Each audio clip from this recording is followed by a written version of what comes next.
Туда зашли НАТО, но тем не менее сложно сейчас прогнозировать, к чему это может, в общем, привести. Я думаю, что вот эти все разговоры, ну, я убедился, что Трамп сначала говорит, а потом думает. А потом, в общем, все его помощники пытаются эту ситуацию подогнать под то, что он сказал. Такими темпами это шоу долго не продлится. Выводы сделают и другие стороны. Как я уже говорил, у Трампа есть некоторые противовесы. Это не царь всея Америки. И вряд ли он очень свои... Это все еще надо реализовывать. Плюс еще другие игроки. А что делать с Ираном? Ну, Иран-то это, мне кажется, вообще, господи, там эти аятоллы, это, знаешь, как это поздний совок, вот это все извините, престарелые эти старички, этот извините. корпус из стражи исламской революции, который проредили в Сирии. 80 миллионов населения. Это не шутка. Да, в этом отношении, конечно, Иран, у него очень мощный вот этот потенциал. 45, по-моему, процентов это люди, которым еще 18 лет нет. То есть очень большое количество молодежи. Плюс еще религиозный фанатизм. Я так понял, что среди молодежи вот этого религиозного, особенно там вот этого шиитского фанатизма-то не особенно. Там такая же тоже система распределения, как в совке, там вот эти, знаешь, вот эти бесконечные эти дети этих аятол, которые мажоры там, ну, мне кажется, что Иран это вот что-то не особо серьезное. То есть они, персы уже давно, наверное, утеряли. Если заварушка начнется, так, они все будут туда втянуты. Поэтому сейчас вот так говорить, что они на это могут не повестись, я бы, в общем, Но меня больше беспокоит ситуация в Юго-Восточной Азии, потому что, в общем-то, диктатор Си, который вот даже изменил конституцию, знаешь. И это мне напоминает, кстати, вот межвоенное время в Европе, помнишь, между Первой мировой и Второй мировой, когда по всей Европе, даже в Польше, демократически утвердился диктатура Пилсудского. То есть во всех странах внезапно, даже при монархическом правлении, установились определенные диктатуры. Это вот такая любовь, мода, значит, да, случилась перед Большой войной. То есть мне кажется, сейчас вот такая же ситуация между вот 14 годом, ну или даже 10 просто возьмем годом, да, и 25-м, вот посмотри, сколько конституций в мире было изменено.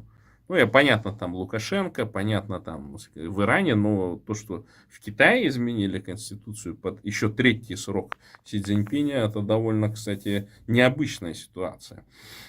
И, может быть, все-таки администрация Трампа, она обладает, так скажем, большей информативностью насчет военных планов на 25-й год Китая. Может быть, будет мощная война, значит, в Юго-Восточной Азии. И тут Америка уже не сможет проигнорировать. Украина все-таки не является союзником США, а Тайвань является. Ну, Китай всегда более склонен договориться. Они практически за последние там, в общем, столетия особо ничего не выиграли в военном плане. Но у них очень хорошо получается экономическая экспансия. Половина Африки они практически подмяли под себя. Рынки основные, я думаю, что для них намного будет выгоднее, если будет тихо и стабильно. Деньги любят тишину. Поэтому нарушать эту тишину для Китая большого смысла нету, потому что вложены по всему миру огромные средства, которые в процессе этой войны могут просто испариться, исчезнуть. Плюс еще взаимоотношения экономические, которые были выстроены за последние годы, они могут рухнуть, они могут потерять огромные рынки. У них тоже особо сейчас не сладко. Весь этот, в общем, строительный бизнес сейчас может лопнуть в любой момент, поэтому в войне, я думаю, у них большого интереса нет. Даже если что-то такое будет, они, скорее всего, профинансируют вот эти какие-нибудь прокси-государства, организации, как они сейчас вообще делают. Товарищ Ый без него бы не выжил бы. Иран, они тоже Иран, весь, в общем, вся нефть Ирана идет в Китай практически. Они же тоже под санкциями. И Китай... Тоже Иран обладает теневым флотом или туда турбопровод протянули? Они же недалеко от них, поэтому и так... Нет, там турбопровод сложно проложить, да. Поэтому Тяньшань и все прочее.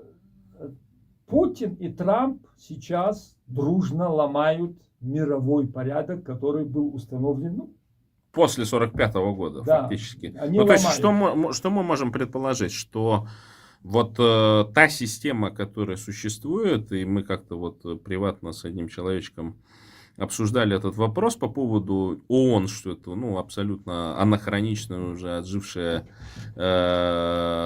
себя организация, которая, в принципе, вот всякие декларации ООН, там какого-то рода заявления со стороны представительств ООН, они вообще никакой силы решающей не влияют.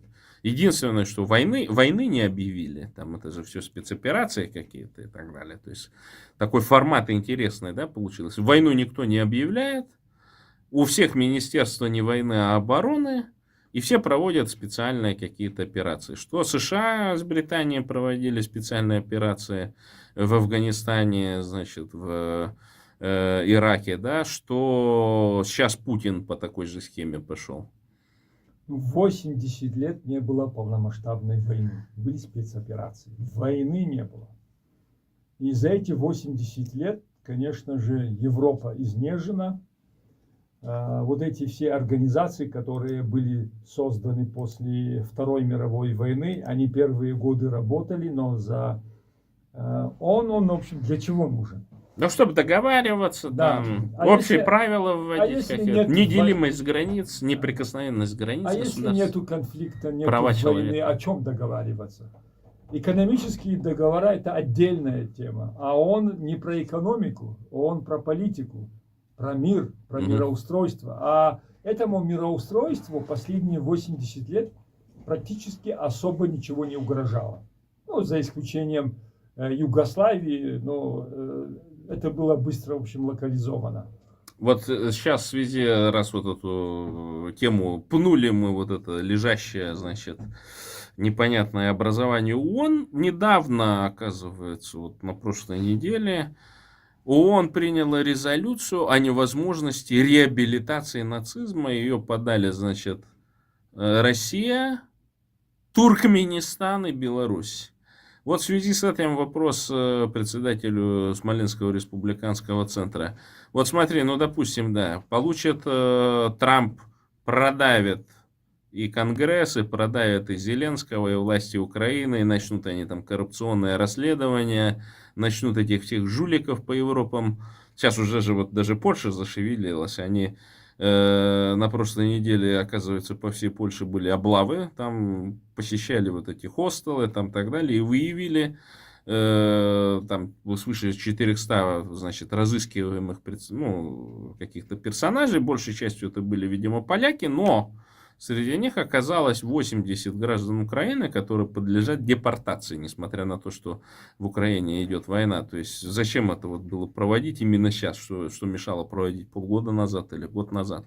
То есть, это такое вот какое-то глобальное, так скажем, изменение по отношению к мигрантам. Но, если Путин получит сейчас то, что он хочет, благодаря Трампу, что будет с Белоруссией, что будет с Прибалтикой? Есть такой план о том, что после значит, получения передышки неизбежно пойдет режим Лукашенко, там проведут какие-нибудь выборы, или Лукашенко упадет, отравится.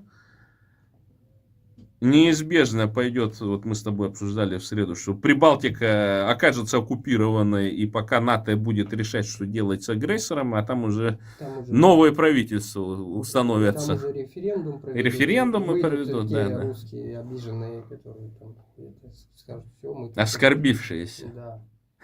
И все.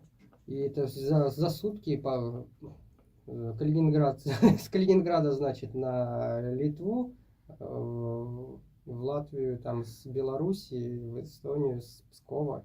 Ну и поедут вагоны Одни сутки, патриотов латышских, литовских в Сибирь, И да? как обычно, что там, классика Российской империи-Советского Союза, это нужно вычистить всю будет элиту, чем они и займутся. Интеллигенцию, военных, патриотов, вот, возможно, опять будет все те же эти самые дела засунем в вагоны и повезем куда-нибудь в Сибирь. Не, ну классика. Все уже пробовали так. Как бы, Ну, все самое новое – это хорошо забытое Да. старое.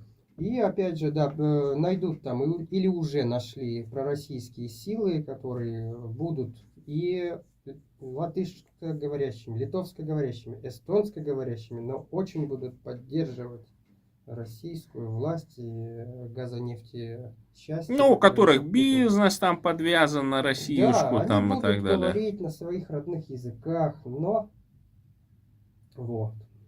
Поэтому Найдут тоже своих терять. Орбанов, Фица, вот этих Местные, вот конечно, товарищей. они уже, я так думаю, там я просто не слежу за ними. Я думаю, что они там есть и очень даже активно там что-то и уже и делают давно. И уже давно они, И, в возможно, общем-то, уже давно и съездили в Москву, там им дали по чемоданам денег уже и все. Всё понятно. Давайте. но я так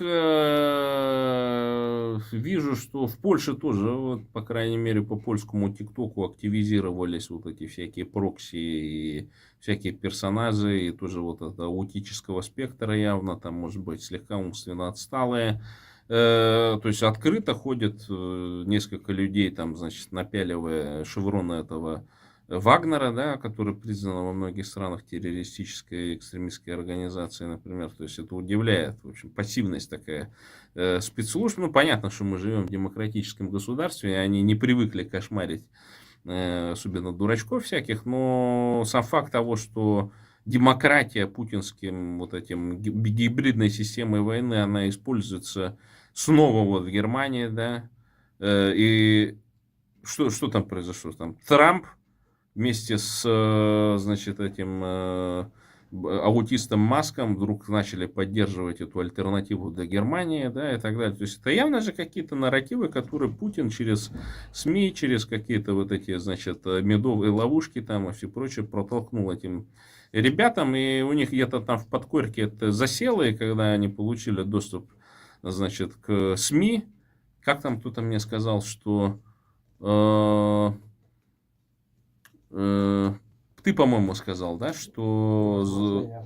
с доступом к медиа, то есть грабитель какой-то с доступом к медиа, это А чем олигарх. барыга отличается? Барыга, от олигарха? да. У барыги, да, это бизнес, а если барыга получил доступ к медиа и подкупу чиновников каких-то, то он превращается в олигарха. Ну, а подкуп чиновника это дело такое, оно двойное. То ли ты чиновника Мгм. покупаешь, то ли он тебя крышует. Мгм. Это уже непонятно, взаимосообщающееся Мгм. получается. Вот. И две барыги вот явные, которые яркие, Маск и Трамп. Вот. К ним не стоит относиться как к политическим каким-то субъектам, они еще не доросли до этого. Вот барыги, которые доросли, долезли до кресла политического. Мгм. Вот. Ну, генерирует дичь, один генерирует дичь, другой там и кидает Зигу, я не знаю, что это было. Альтернативу для Германии вот поддерживают. Ну, я не знаю. Вот если делать... Ну, ладно, давай это все, сейчас у нас скоро время подойдет к концу. Что нам, национально-освободительным движением регионалистским, делать? Какой, ну, вот, прогон какой? Какой прогон? Искать силы здесь, которые явно антипутинские, объединяться с ними. Нам всем вместе объединяться. Ну, я думаю, что... Давайте коллективное письмо Да. Трампу и Маску напишем. Ну, развал России, Петицию. так же, как и спасение, это не наш вопрос, по большому счету. Ни одно национальное движение, пережившее вот эту имперскую тюрьму, у них нет потенциала для этого. Мы рассчитываем на то, что в результате вот этих действий, которые сейчас идут, они довольно-таки масштабные идут. Любая аудитория всегда требует чего-то нового. А американские демократы, ООН и европейское сообщество, они изнежили, и последнее время они уже дурно пахнули. И сейчас уже все это, в общем, ну, тенденция такова, что хочется чего-то нового. И вот здесь... Движухи. Да, движуха нужна какая-то, да. Мы можем рассчитывать именно, мы должны быть ориентированы на развал Российской империи. Если она выживет, то ничего не будет, и на это мы не можем рассчитывать. Останемся этими, ну, люмпинами останемся. Но если она, в общем, развалится, нам надо подготовиться к этому моменту, к этому времени, чтобы мы не оказались аутсайдерами. В любой момент наша свобода может оказаться у наших ног неожиданно. Если это произойдет, если мы вовремя его не возьмем в руки, его возьмут кто-то, какие-то другие. И это будет, по всей вероятности, еще хуже. Поэтому мы должны рассчитывать именно на демонтаж империи. Нам надо объединяться, нам надо готовиться именно к этому периоду. В меру своих возможностей. Ну, я вообще посчитал, что мне для того, чтобы совершить рейд, значит, по освобождению Бурятии от Енисея до Амура, нужно примерно $1 миллиард или $1 миллиард евро. То есть, я думаю, что это относительно небольшая сумма, и вот из этих там 500 миллиардов, которые потрачено, значит, правительством, Конгрессом США на Украину, можно было бы выделить хотя бы $1 миллиард на реальные дела. Вот ты, Владислав, что по этому поводу думаешь? Ну, Много миллиард или мало? В масштабах бюджетов стран, особенно таких богатых, как США, это вообще копейки. Но тратить они их просто так не будут, если им нет выгоды какой-то. Поэтому что ты сможешь предложить? Готов 750 миллионов откатить. USAID, где вы? Я думаю, это не так работает у американцев. Противовес Китаю.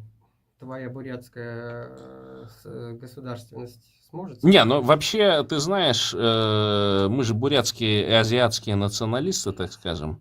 И больше года назад, нынешний министр иностранных дел Китая Ван Yi, если я не ошибаюсь, он заявил внезапно: Азия для азиат. И мне, откровенно говоря, из уст китайского коммуниста это понравилось. И поэтому тут главная у нас задача, в моем понимании, у бурятских националистов, это разрушить русский мир. То есть у нас гораздо более глубокая задача, чем просто получить независимость. Потому что, получим мы независимость, а те же самые русскомирные буряты, никчемные, забитые, зачуханные, что они могут миру подарить? Кстати, ничего да, особенного. безусловно. Получается, нужно еще и культурный код.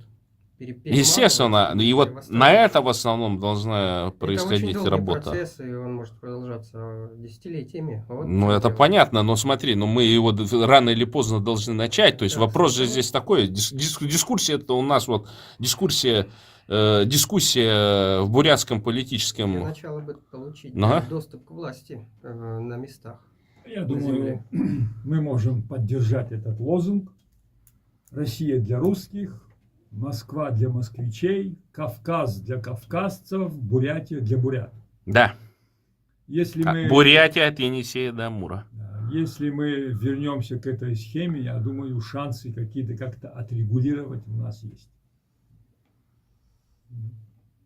Так какой у тебя вопрос был про деньги? Сколько Смоленскому республиканскому центру нужно финансов для того, чтобы отделиться? На 2 дивизии.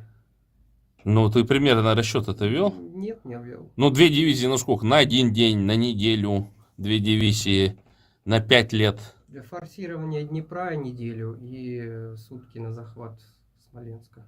А питаться они чем будут, дивизии? Все, конечно же. Божией росой? Все это нужно, да. Я что, врал, что ли, подсчет? А где людей взять для начала, простите, штурмовики? Бомжей навербовать, я не знаю, мясо. Бомжей? Нет.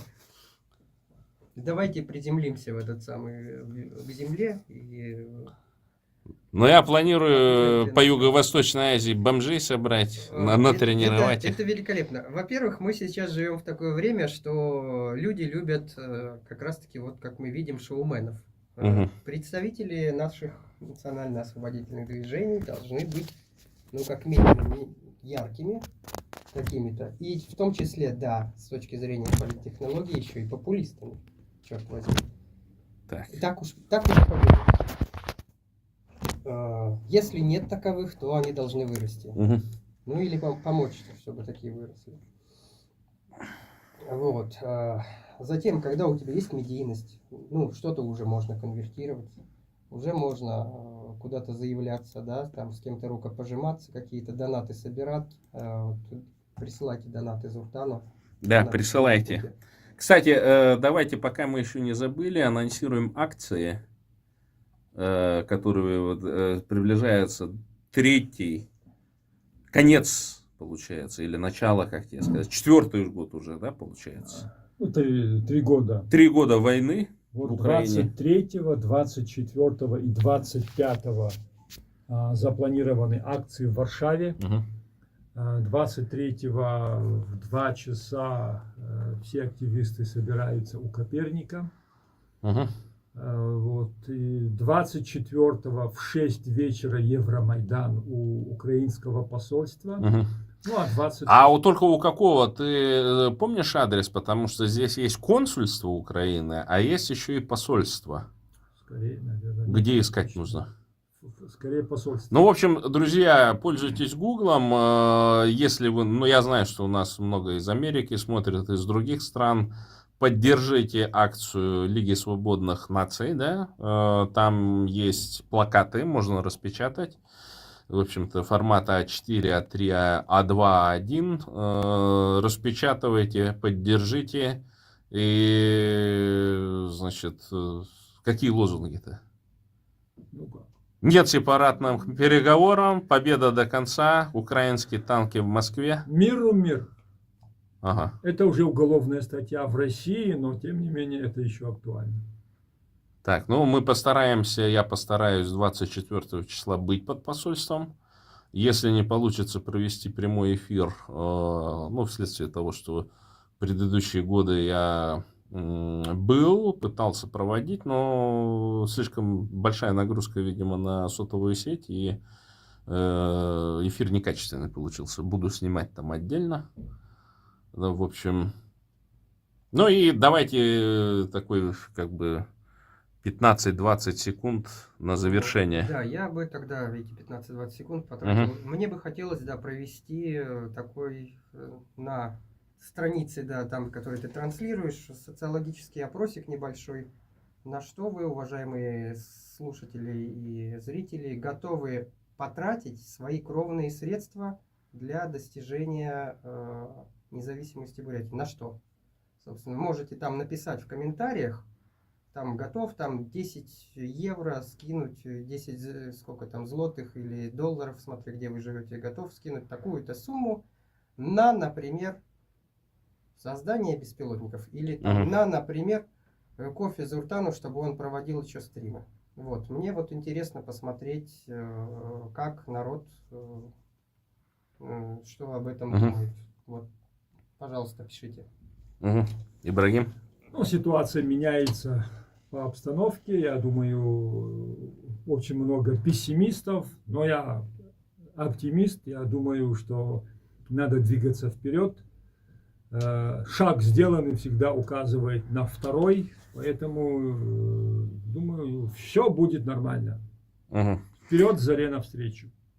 Так, ну и мы по традиции, заканчивая наш прямой эфир, говорим просто каждое утро, каждый вечер, отходя ко сну, говорите: Бурятия для бурят, бурятам бурятскую власть и Бурятия от Енисея до Амура. Только так и не иначе.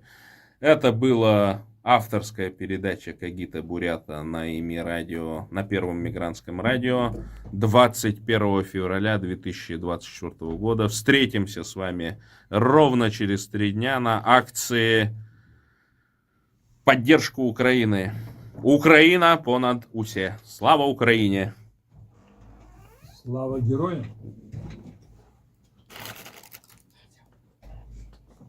Так, сейчас завершаем наш прямой эфир. Останавливаем трансляцию. Я за